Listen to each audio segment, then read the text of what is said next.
একটা বাতলো আসলে একটা দই গেছে ট্যাংরা মাছ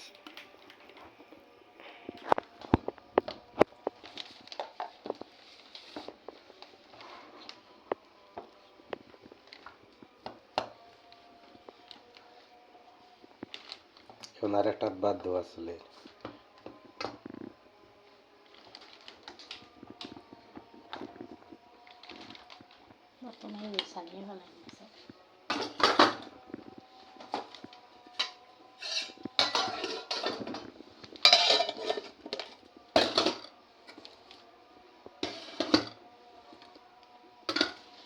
বাস লাগানি হয়ে গেছে তোরা বাদে নিয়ে মেসাবরে দিতাম এখন আজান দেওয়া ছিল তোরা বাদে নমাজ শেষ হয়ে দিব নিয়ে মেসাবরে দিব মেসাবে খাইবা খাদিম সাবে আর মেসাবে খাইবা যারা যারা ইনাম টেক সাপোর্ট দেখায় সবাই চ্যানেল সাবস্ক্রাইব করিও আর ভিডিওটা শেয়ার মারিও বেল আইকন প্রেস করি তো নয়া ভিডিও পাইবা সবাই